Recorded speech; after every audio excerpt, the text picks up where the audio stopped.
네, 안녕하세요. 신원입니다.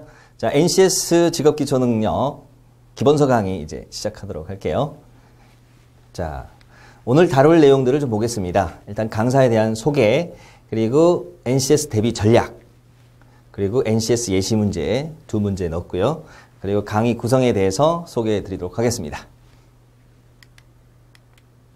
자, 저에 대한 소개는 슬라이드로 대체를 할게요.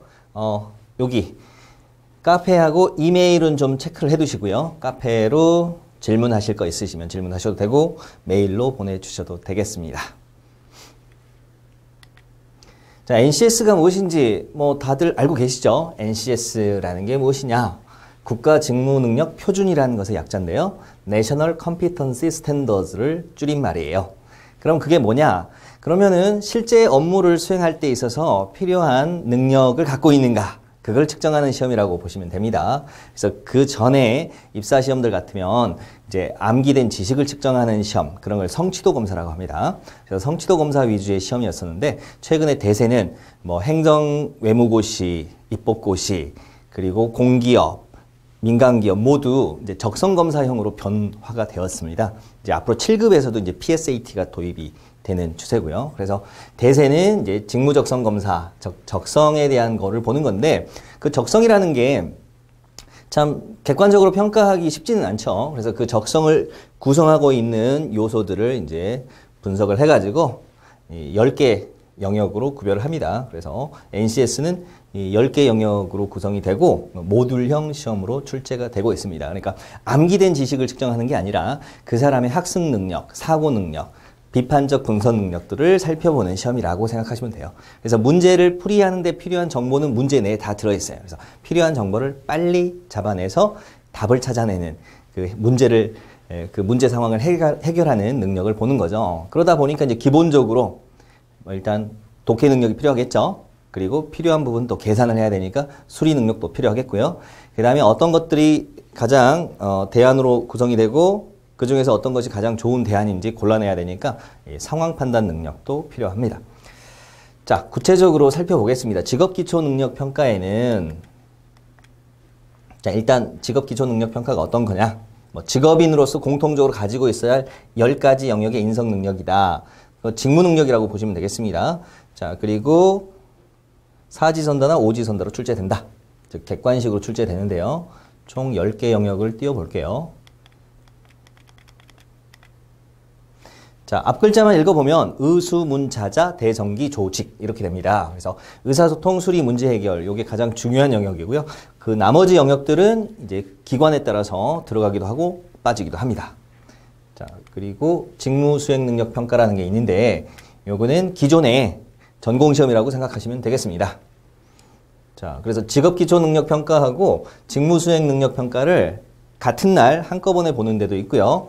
그냥 직업기초능력평가만 보는 데도 있어요. 그래서 그거는 기관에 따라 다르고요.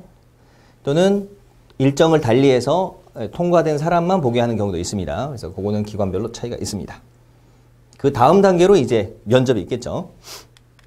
자, 그 다음에 핵심 영역을 다시 한번 정리해 보겠습니다. 빨갛게 표시된 부분이 가장 중요한 영역인데요. 일단 위에 3개 영역, 의수문, 저기는 그냥 핵심이에요, 핵심. 모든 기관에서 다 출제된다라고 정리하시면 되고요. 그 외의 영역들은 나오기도 하고 안 나오기도 하는데요. 예를 들어서 자기계발 능력이라든지 대인관계 능력이라든지 직업윤리 능력 이런 것들은 이 객관식으로 물어보기 좀 곤란하죠. 그래서 주로 이제 인성검사에서 물어보거나 아니면 면접에서 물어보는 비중이 많습니다. 그 외에 이제 자원관리 능력이라는 거는 문제 해결 능력하고 일단 그 포인트는 비슷해요. 어떤 상황을 주고 그 상황을 해결하는 능력을 보는 건데 자원관리는 조금 더 구체적인 자원과 관련된 그래서 뭐 인적 자원, 물적 자원, 예산, 그 다음 시간 뭐 이런 것들을 주는 상황에서 해결하는 게 나옵니다. 그러니까 크게 보면은 자원관리 능력도 문제 해결 능력에 포함돼서 나오기도 하고요. 자, 주요 공기업들의 NCS 비교를 좀 해볼게요. 여기 대표적인 공기업들이 들어가 있고요. 코레일, 뭐 한전 등등 들어가 있고요. 시간 문항 좀 체크해 주시고요. 그래서 그냥 마음가짐은 그냥 문제당 1분 정도 안에 풀어야 되는구나. 물론 모든 문제를 다 풀기는 어렵지만 최대한 마음가짐은 그렇게 가셔야 돼요. 그러니까 좀 시간이 걸리더라도 1분 30초, 많이 걸려도 2분 내에는 풀어야 된다라는 생각을 하셔야 됩니다.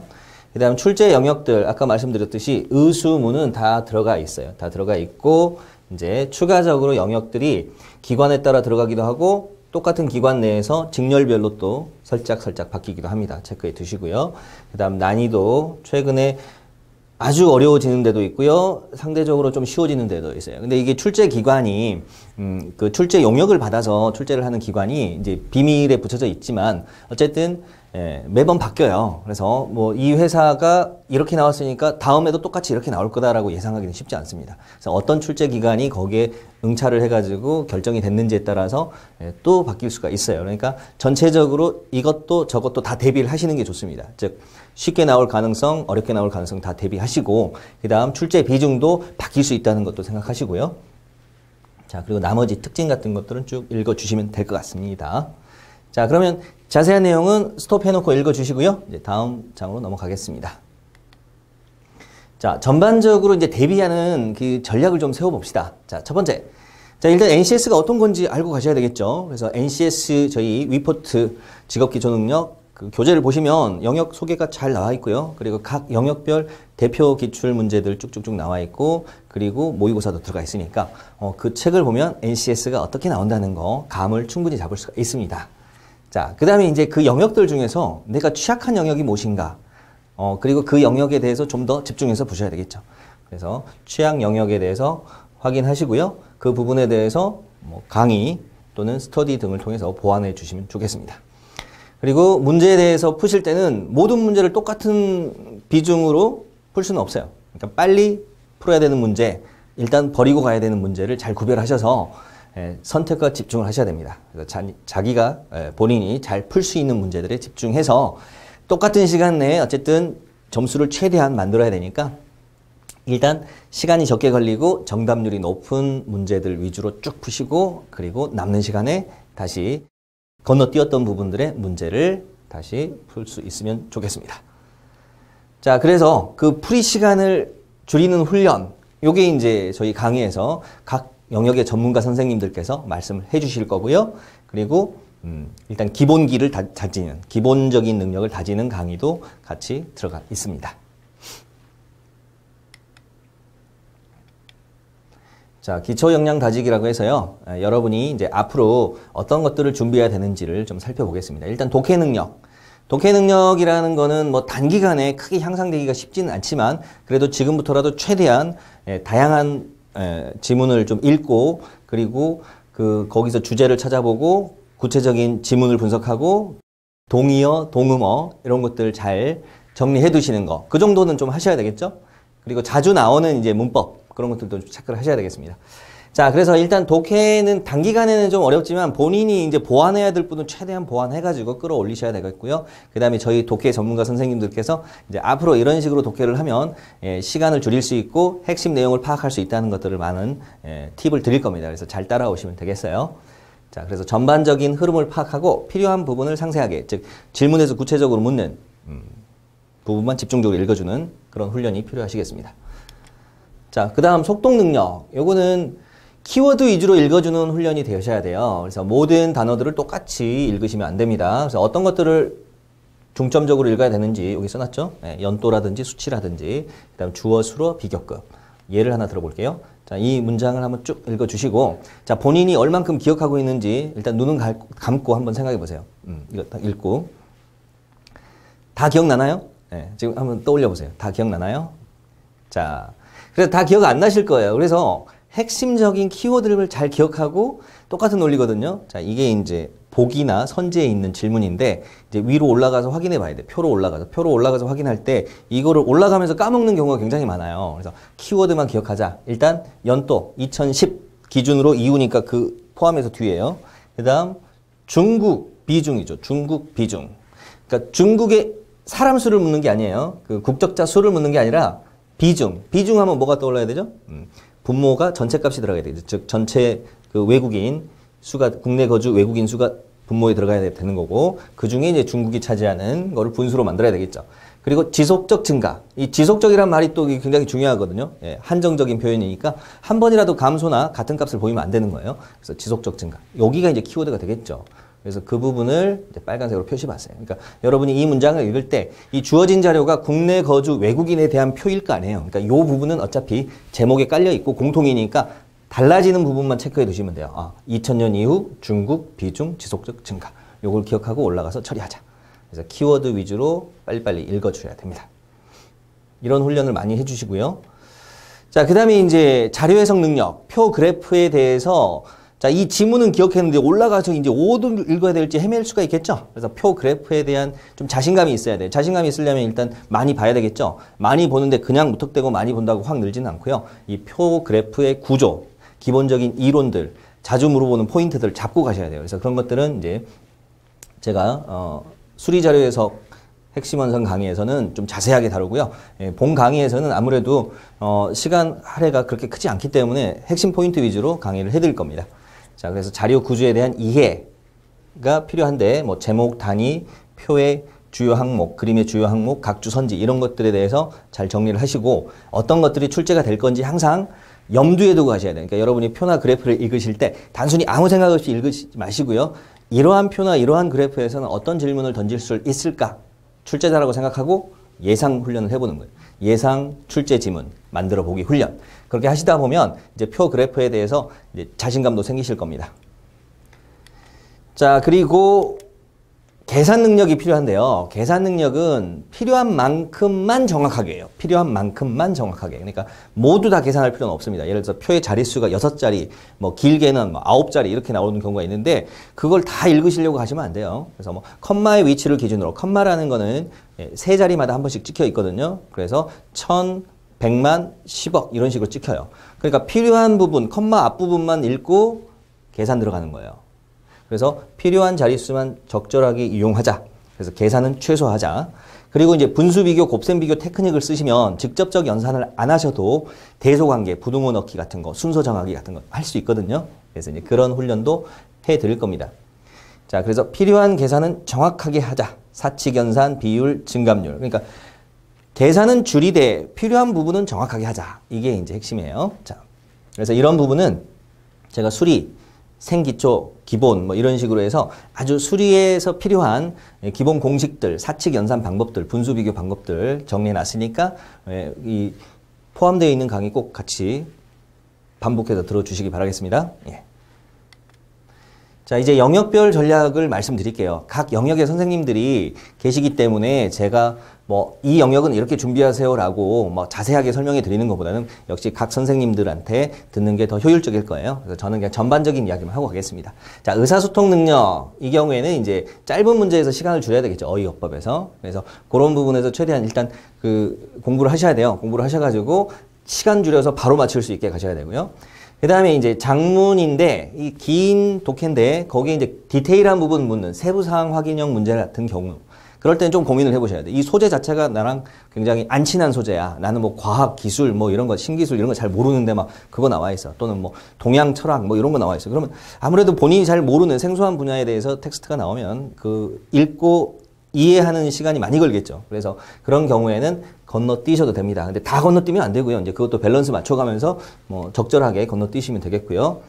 그러나 또 세트형 문제로 뭐 2개, 3개 문제가 달려 있으면 그건 또 풀어야 되겠죠. 그거 다 버릴 수는 없으니까. 자, 요런 전략 가지시고. 그 다음 수리 파트. 수리 파트는 일반 수리는요, 쉬우려면 굉장히 쉽고 어려우려면 굉장히 어려워요. 딱 보면 알 수가 있어요.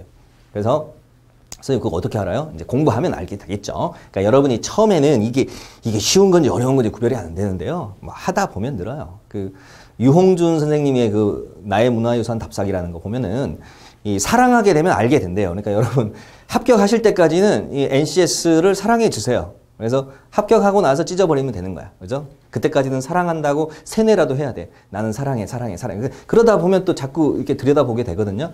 그러면 처음 책을 봤을 때랑 한 번, 2번 반복해서 볼 때랑 또 강의를 듣고 나서 볼 때랑 이제 보는 눈이 달라져요. 이게 시야가 달라진다는 거예요. 그래서 그때부터는 이제 보입니다. 아, 이거는 나한테 어려운 문제. 이거는 시간 많이 걸리는 문제. 이거는 그냥 주는 문제. 풀어야 되는 문제. 이런 것들이 보이는 거죠. 그래서 그런 훈련은 자연스럽게 앞으로 강의 들으시면서 완성해 나가시면 될 것 같습니다. 자, 그래서 일반 수리 문제에서 쉬운 문제, 예를 들어서 뭐 방정식 문제, 거속시, 그다음 농도, 간단한 구조로 되어 있어요. 그럼 무조건 푸시면 되고요. 근데 이제 질문이 이해 안 되는 경우 있어요. 뭐 조건부 확률 나와가지고 이렇게 계속 물어봐요. 그러면 이거 구조를 이해하고 식을 세우는 것 자체도 부담스럽다. 그런 거 그냥 버리셔야 됩니다. 그래서 고난이도 버리시는 거고. 그 다음에 자료 해석은요, 상대적으로 이거는 약간 시간만 있으면 풀 수 있는 문제들이 대부분이에요. 다만 시간을 줄이는 방법들을 고민하셔야 돼요. 그러니까 질문에서 물어보는 대로 시키는 대로 계산해서는 이 시간 내에 못 푸는데 뭔가 좀 빠른 방법, 깔끔하게 푸는 방법들이 있거든요. 그래서 그런 방법들을 동원하면 빨리 풀 수 있습니다. 그래서 그래도 계산이 많은 거는 이제 건너뛰셔야 되겠죠. 그래서 자료가 굉장히 양이 많은데 계산도 많어. 그러면 이제 넘기시고 그 일반적인 자료의 양에 뭐 지문도 그렇게 어렵지 않다. 그러면은 이제 푸시면 되겠습니다. 자, 그래서 웬만하면 이제 자료 해석 문제는 푸시고 아주 어려운 것만 건너뛴다 생각하시면 되겠습니다. 그 다음 표 차트 변환형. 이거는 기본적으로 표를 하나 주고요. 또는 두 개를 줄 수도 있어요. 표를 주고 이걸 그래프로 옮긴 것 중에 올바르지 않은 거 골라내는 건데 기본적으로 일단 시간은 많이 걸리는 문제입니다. 그래서 일단 넘기는 것도 괜찮은데 그래도 예외적으로 풀만한 것들이 있어요. 자료의 양이 뭐 얼마 안 되고 선택지의 그래프들 보니까 좀 쉬워 보여. 간단한 구조로 나오는 것들이야. 양도 적고 그러면 이제 푸시면 되겠습니다. 그래서 얘는 이제 예외적으로 풀자. 기본은 버리되 예외적으로 풀자. 자, 그 정도로 정리하고요. 그 다음 영역으로 가보겠습니다. 자, 문제 해결 능력. 문제 해결 능력도 참 첨차만별이죠. 기관에 따라서 쉽게 나오려면 정말 쉬운 수준에서 나오고요. 어렵게 나오려면 정말 어렵게 나와요. 즉, 피셋으로 따지면 이제 저게 이제 상황 판단 능력 쪽에 상황 판단 영역 쪽에 해당하는 문제들인데 정말 좀 어려운 문제는 정말 어렵습니다. 그래서 빨리 판단하셔야 돼요. 풀만한 문제인가 아닌가를. 자, 통합형 문제가 나왔을 때 이게 자주 출제되는데 일단 문제를 풀어가는 실마리가 잡혀야 됩니다. 일단 내가 이거 전혀 모르는 내용에 계산이 많은 지문이면 문제면 일단 버리셔야 돼요. 그럴 때는. 그래서 일단 내가 풀 수 있는 문제인지 아닌지 빨리 판단하셔야 되고요. 그 다음에 주어진 자료를 다 읽으려고 하시면 안 돼요. 필요한 부분만 찾아가서 읽으셔야 됩니다. 그래서 일단 자료의 전반적인 내용, 구조 보시고 질문 읽고 올라가서 확인하자. 자, 그리고 추리 문제. 이게 추리 문제 같은 경우에도 좀 시간 소모가 많은 문제들이 가끔 나와요. 그러니까 뭐 명제 3답 논법으로 풀 수 있는 거, 뭐 벤 다이어그램 그려가지고 풀 수 있는 것들은 쉬운데 이 자리 배정하거나 뭐 순서를 결정하는데 그 등장하는 변수가 많고 등장 인물들이 많고 그러면 시간이 좀 많이 걸리거든요. 경우를 여러 가지를 따져봐야 되니까. 그래서 그런 거는 일단 넘기시는 게 좋겠습니다. 자, 그 다음 최근 트렌드는 이제 실무형 문제들이 많이 나와요. 그러니까 NCS가 기본적으로 실무에 와서 바로 일을 할 수 있는 기본적인 역량이 있는가를 보는 시험이기 때문에 그 소재도, 문제 소재도 그 기업에서 활용되는 실제 업무에 쓰이는 자료들이 많이 나오고 있어요. 그래서 그 실무형 문제의 경우에는 지문이 길고 뭐 그런 경우가 많기 때문에 만약에 지문이 긴데 잘 모르는 내용이고 계산도 많다 그러면 넘기시고요. 다만 또 세트형 문제로 그게 두 문제, 세 문제가 걸려 있는 거라면 풀어야 된다 라는 전략을 가지시면 되겠습니다. 자원관리도 동일한 논리예요. 문제 해결 능력하고 동일한 논리고요. 그 다음 정보 능력, 기술 능력은 이제 이거는 이제 빨리 판단하셔야 돼요. 아예 모르는 건 아예 모르는 걸로 나오거든요. 예를 들어서 뭐 컴퓨터 활용 능력에 관련된 문제인데 내가 뭐 모르는 문제를 뭐 내가 맞출 수는 없잖아요. 그러니까 일반적으로 NCS는 주어진 자료 내에서 열심히 찾으면 답이 나오는데 그렇지 않은 문제들도 있어요. 그게 이제 정보 능력이나 기술 능력 쪽에 나오기도 하니까 뭐 컴퓨터 프로그래밍 관련된 문제 이런 건 우리가 알면 풀지만 모르면 못 푸는 문제가 되겠죠. 그래서 그런 건 빨리 버리시고 그냥 일반적인 문제들 뭐 상품 코드 부여 법칙을 주고 해당되는 코드 찾는 거 이런 거는 정말 다 풀 수 있거든요. 다 풀 수 있는 거니까 빨리 푸시면 되고요. 그다음 매뉴얼 주고 뭐 설명서 같은 거 주고 그다음에 그 뭐 고장 났을 때 대응 방법 이런 거 주고 이제 문제 물어봤을 때는 그건 쉬운 거니까 이제 푸시면 되겠습니다. 자, 그럼 요 정도로 전반적인 영역별 전략은 이제 마무리할게요. 자, 이제 구체적으로 각 영역별 선생님들께서 자세한 강의와 함께 전략을 또 세워 주실 겁니다. 자, NCS 예시 문제 두 문제 준비했는데요. 같이 보겠습니다. 코레일에서 샘플 문제로 올려놨던 문제들인데요. 자, 일단 의사소통 능력의 어휘 파트 문제 보겠습니다. 자, 시간을 조금 드릴 테니까 빠르게 한번 세트를 맞춰 보시기 바라겠습니다. 자, 이제 같이 볼까요? 자, 첫 번째, 전문가에게 자문, 조언을 구하도록 했다. 둘 다 가능할 것 같은데요. 좀 더 엄격하게 보면은 구하다와 어울려야 됩니다. 그러니까 자문이라는 말은 말 그대로 의견을 구한다. 어떤 조언을 구한다. 그런 의미예요. 자문 그 자체가. 그러니까 구한다가 여기 이게 중복해서 들어가니까 안 되겠죠. 그래서 조언을 구한다. 이렇게 들어가야 됩니다. 그래서 구하다가 있기 때문에 조언이 맞아요. 자, 그러니까 자문 같은 경우는 자문을 구한다보다 어떤 때 많이 쓸까요? 자문하다. 말 그대로 그 자체 자문하다. 예. 조언을 해주는 거예요. 자문하다. 이런 식으로 쓰이는 거고 조언을 구하다. 여기서 두 번째 게 맞습니다. 자문을 구하다보다는 조언을 구하다가 맞아요. 근데 이건 좀 헷갈려요. 예. 좀 어려운 부분 같아요. 이거는. 그 다음 두 번째 경신, 갱신. 저기에 이제 한자가 이 한자인데요. 예. 이게 고칠 경, 다시 갱 두 가지로 읽히죠.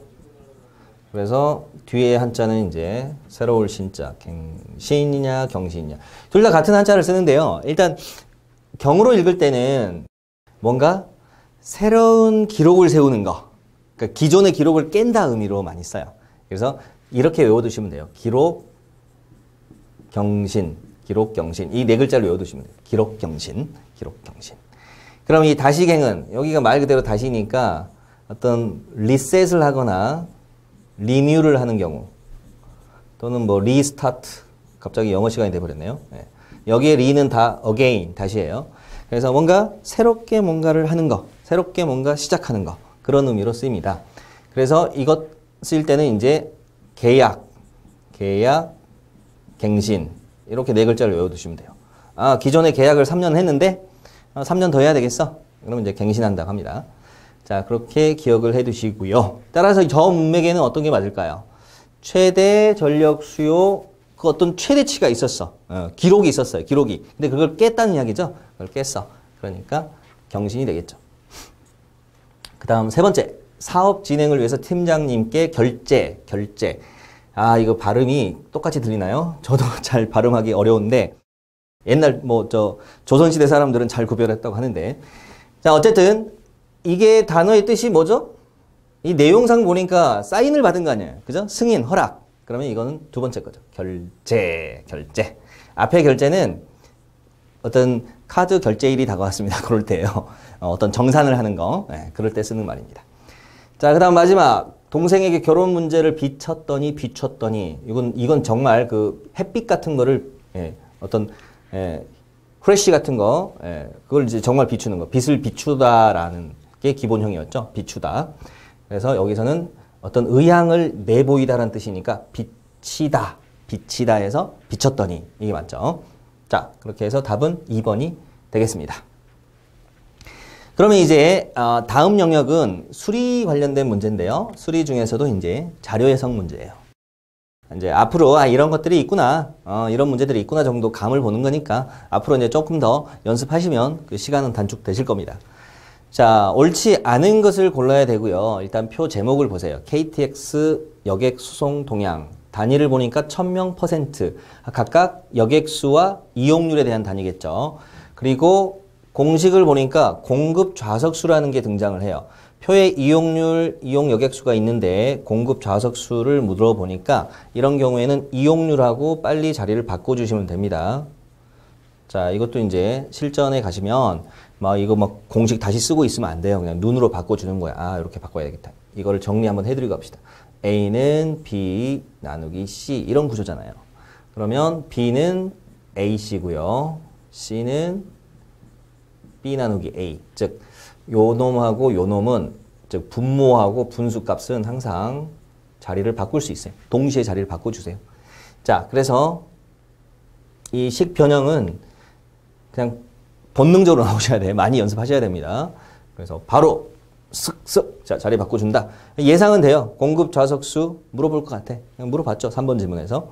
자, 4번 지문에서도 물어봤고요. 그래서 5번 지문에서도 실제로 공급 좌석수를 계산할 필요는 없지만 이 공식을 이해해야지 5번 지문도 풀립니다.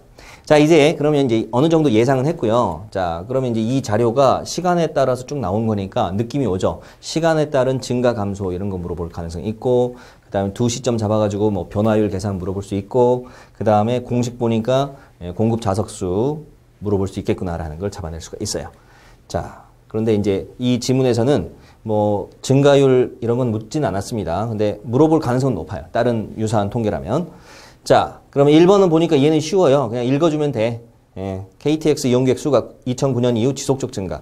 그러면 이게 특정한 노선에 대한 이야기가 아니니까 제일 위에 있는 이걸 가서 읽어야 되고요. 즉 여객수 가서 읽어야 되겠고, 그 다음 2009년 잡으시고 지속적 증가니까 이 부분을 읽으시는데 컴마 앞에만 일단 쭉쭉쭉쭉쭉쭉 증가죠. 네. 만약에 저기서 이제 감소가 있다 그러면 X가 되는데 없고요. 만약에 같은 수가 깔려 있어 그러면 그 다음 자리까지 확인하셔야 됩니다. 근데 앞에 두 자리만 봐도 충분히 확인됐어요. 자, 그 다음에 2번은 실전에서는 패스하세요. 왜요? 평균을 물어봤잖아요. 평균. 평균이니까 여기 KTX 이용률 쭉 이 10개를 평균 내야 되는데 좀 귀찮아. 그러니까 일단은 스킵. 자, 그 다음 3번으로 갑니다. 공급 좌석수인데 경전선 2015년. 그럼 경전선 요 두 개 수치를 이용해야 되니까 여기인데 이게 전년에 비해니까 그 전년 값하고 비교를 해야 되겠죠. 자, 그러면 분수를 계산을 직접 다 하지 마시고요. 자증대상, 모증대하 논리로 푸세요. 자증대상, 모증대하.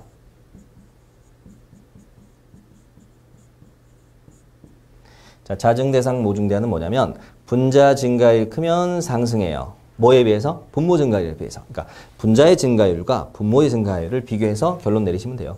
분모의 증가율이 크면 하락한다. 간단한 예를 들어봅시다. 처음에 분수가 x분의 y라는 게 있어. 자, 분자는 5% 커졌대. 1.05 y가 됐겠죠? 그 다음 분모는 3% 커졌대. 그러면 1.03 x가 되겠죠. 그러면 어느 게 큰 겁니까? 자, 요 사이에는 플러스 5%.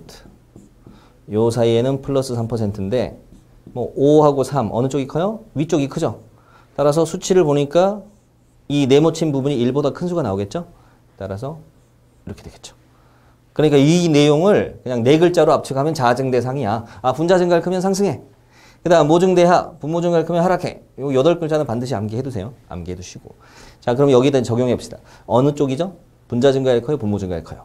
자, 그러면 일단 분모 쪽이 판단이 쉬우니까 분모 쪽을 먼저 봅시다. 101에서 106이에요. 그럼 101에서 5만큼 커졌어요. 그럼 100분의 5가 5%는 거의 이건 5%죠. 자, 근데 분자 쪽은 네 자리는 조금 부담스럽고 세 자리만 봅시다. 두 자리는 좀 위험하고. 자, 442, 460. 그럼 18이 커졌습니다. 자, 그러면 10%를 기준으로 볼게요. 10%가 44.2겠죠. 이 442를 봤을 때 소수점 하나 앞으로 당겨주면 44.2가 10%가 되는데 그 절반인 22.1보다도 작어. 그러니까 5%에서 아래쪽. 아래쪽. 그래서 분모 증가율이 크다는 걸 알 수 있겠죠. 자, 또는 1%를 잡아보면 4.4인데 그냥 4.4까지만 잡아봅시다. 자, 이것을 4배를 해봅시다. 그러면 44, 16에 44, 16. 즉, 16, 16 해서 176이 되겠죠. 자, 두승법으로 저는 앞자리부터 곱하는데 뭐 얘는 똑같은 숫자 구조라 어느 쪽으로 쓰든 상관없었어요. 자, 그러면 소수점 찍어주면 17.6입니다. 거의 뭐 18이 만들어지죠. 그러니까 대략 4%. 4%보다 살짝 크지만 대략 4% 이렇게 잡으시면 되겠죠. 그래서 분모 쪽은 5%, 분자 쪽은 4% 정도 됩니다. 그렇게 해서 분모 증가율이 크다는 결론이 나오죠. 자, 그래서 모증대하. 그러면 이게 틀렸네요. 전년에 비해 증가하였다. 감소니까 틀렸죠? 자, 이렇게 해서 답을 찾았습니다. 그래서 답을 찾은 상태에서 이제 끝내시고 넘어가시면 돼요. 실전에서는. 그러나 우리는 이제 공부하는 입장이니까 한번 나머지 지문들도 한번 보고는 갈게요. 자, 그러면 2번부터 한번 보겠습니다. 자, 평균에 제가 아까 동그라미 쳐놨는데 평균을 어떻게 하면 빠르게 계산할 수 있을까를 볼게요. 자, 약 85%라고 그랬으니까요. 85를 기준으로 한번 보세요. 85를 기준으로 편차를 봅니다. 그래서 85를 딱 무게중심이라고 생각하고요. 85랑 떨어진 거리들을 계산해 보는 거예요. 그 떨어진 거리를 우리가 편차라고 하거든요. 평균과 떨어진 거리를 편차라고 하는데 그 편차들을 평균 내가지고 85에다가 더해버리면 평균이 나와요. 85를 기준으로 잡았기 때문에. 자, 그러면 이제 서로 지울 수 있겠네. 85를 기준으로 플러스 마이너스 거리가 같은 애들을 서로 지우면 돼요. 왜냐하면 플러스 편차 마이너스 편차 합칠 때 없어지는 거니까. 그렇죠? 네. 그럼 75 보이고 95 보이고 지워야 되겠네. 그 다음 75, 95 지웠어요. 그 다음 73이 있네. 73이면 85를 기준으로 12만큼 아래쪽에 있죠. 그러면 12만큼 위에 있는 애는 97. 그죠? 있어. 지우고. 그럼 똑같은 논리로 72는 13만큼 아래에 있는 거니까 13만큼 위에 있는 애 지워줘. 아니, 숫자 구조 아주 좋게 줬네요. 자, 그럼 남아있는 게 두 개. 자, 얘는 85를 기준으로 마이너스 4편차고요. 얘는 플러스 6편차예요. 91이니까. 그죠? 그럼 이거 두 개만 더하면 돼. 나머지는 서로 더했을 때 다 0이 되는 구조니까, 편차가. 자, 두 개 더하면 플러스가 2입니다. 그러면 선생님 이제 마지막은 어떻게 해야 되죠? 85에다 2 그냥 더하시면 안 되고, 그 편차의 합을 다시 데이터 수로 나눠줘야 돼요. 그러니까 이 연도가 몇 개예요? 2006년부터 2015년이니까 10개 연도예요. 따라서 정리하면 85 더하기 10분의 플러스 2. 여기가 0.2가 나오죠? 그래서 85.2가 됩니다. 평균은. 그러니까 약이라는 말에 되죠? 반올림했을 때 없어지는 거니까. 그래서 약 85%이다. 만족. 자, 요게 이제 가평균을 활용한 평균 구하는 테크닉이에요. 자, 그래서 예를 들어서 문제에서 뭐 90점 이상이다, 평균이 90점 이상이다 할 때 그 평균을 직접 계산해가지고 그걸 보는 것보다 90 기준 편차를 비교해보는 게 빠르겠죠. 한번 그럼 연습으로 한번 해볼까요? 자, 제가 점수를 아무거나 불러볼게요. 5개. 89, 93, 95, 85, 87. 자, 이거 평균 90 넘습니까? 이렇게 물어보면 이제 어떻게 푸시면 돼요? 뭐 90 기준으로 편차를 계산해보면 되겠죠? 자, 마이너스 1, 3, 5, 마이너스 5, 마이너스 3 이렇게 되고요. 자, 그랬더니 이제 이거가 서로 플러스 마이너스 거리가 같아요. 실은 그러니까 안 적어도 그걸 발견하셨으면 그냥 싹 지워지겠죠. 그럼 마이너스 1만 남았어. 그럼 평균이 얼마란 소리예요, 이제? 자, 90을 기준으로 계산한 거죠. 그럼 90 더하기, 자, 데이터 수가 5개인데 편차의 합이 마이너스 1이었어요. 그러니까 여기가 마이너스 0.2가 되겠죠. 그래서 89.8이 되겠죠. 이런 식으로 이제 계산하는 게 가평균 90 잡고 편차의 합 계산해서 데이터 수로 나눠요. 즉, 이 가평균과의 편차들의 평균을 더해 주시면 됩니다. 그래서 이런 논리로 접근하시는 게 쉬워요. 자, 그러면 이제 2번 질문도 정리됐고요. 자, 그러면 이제 4번 선지 볼까요? 4번 선지는 전라선은 2011년 개통 이후 전라선으로 가시고요. 공급 좌석수와 이용객 수 모두 매년 증가했다. 일단 쉬운 부분이 이용객 수 확인이죠. 그래서 이용객 수를 먼저 확인해 보세요. 쭉 커지고 있는 게 보이죠? 여기서 여기까지 쭉 커지고 있어. 자, 그런데 공급 좌석 수에 대해서는 좀 귀찮아요. 분수로 판단해야 돼. 그러니까 실전에서도 뭐 4번 같은 경우는 건너뛰는 게 웬만하면 좋아요. 그러니까 똑같은 공급 좌석 수를 묻고 있는 구조인 3번하고 비교했을 때 3번은 2개 연도만 딱 비교하면 되잖아요. 근데 4번은 쭉 봐야 돼. 그래서 좀 귀찮은 지문이고요. 자, 그랬더니 어떤 패턴이 보입니다. 자, 여기서 여기 갈 때 엄청나게 분자가 늘었는데 분모가 작아졌죠. 그러면 분자가 커졌는데 분모가 작아지면 이런 경우는 당연히 분수가 커져요. 그래서 자증모감, 분자 증가, 자증, 분모 감소. 이 경우라면 당연히 분수가 커집니다. 자, 그래서 분자가 커졌는데 분모가 줄었어? 근데 그런 패턴으로 보이고 있는 게 일단 그 다음에도 마찬가지예요. 분자는 커졌는데 분모는 줄었어요.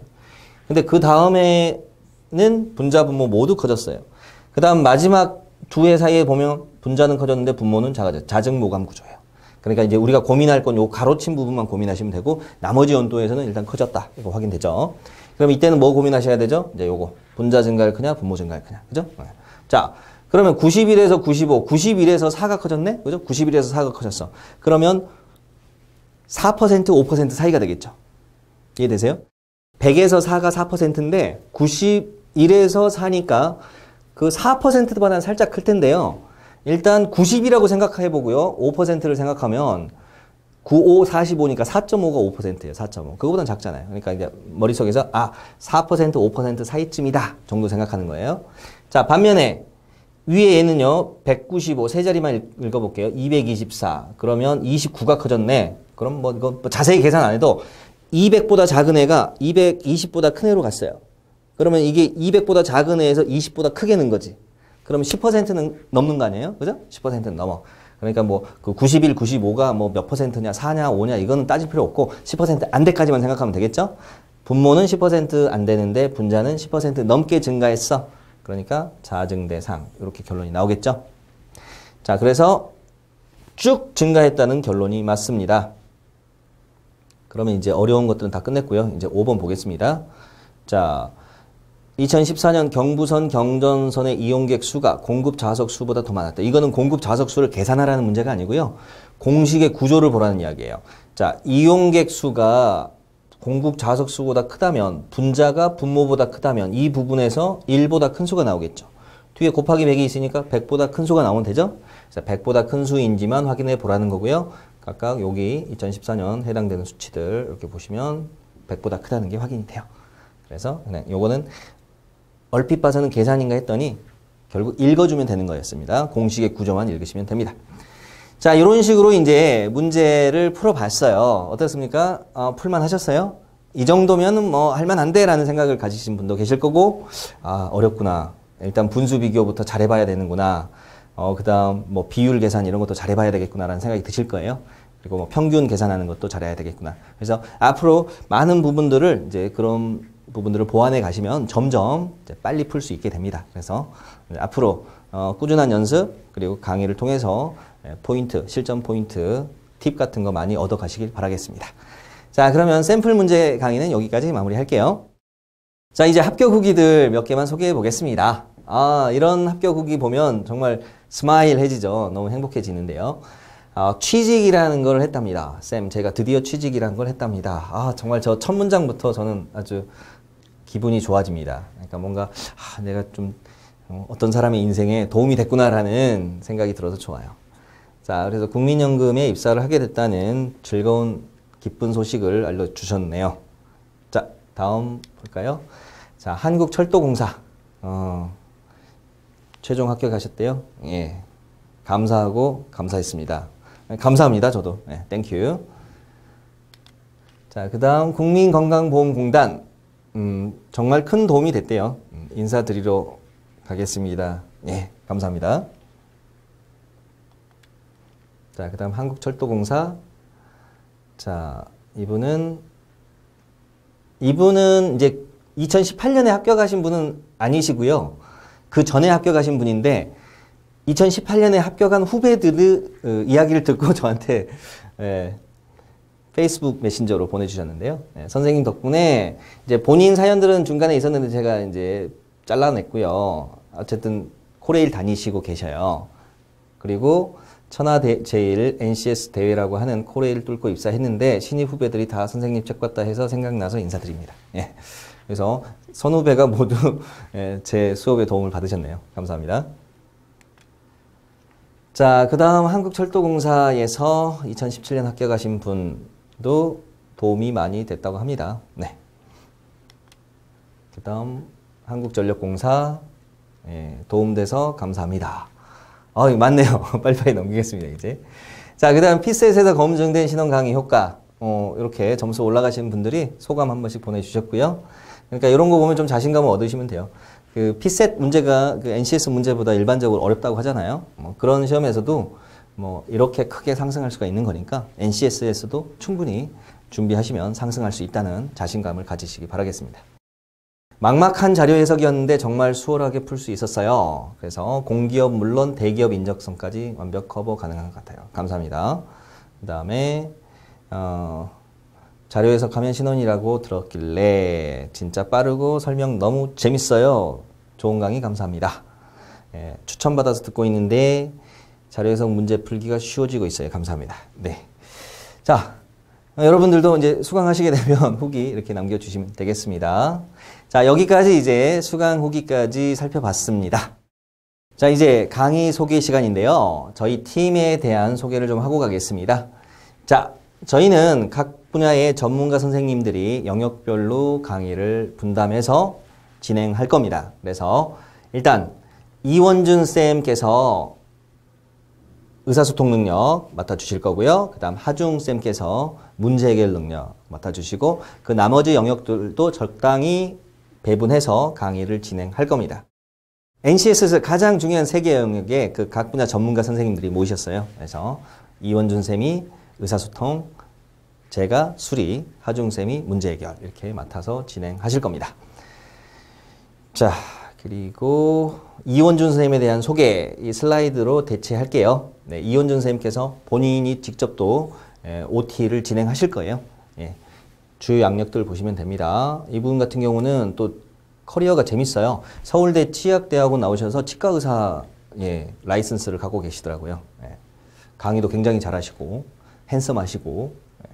목소리도 좋고 굉장히 훌륭한 선생님이십니다. 자, 그 다음 하중쌤. 하중쌤도 엄청 강의 잘하시죠.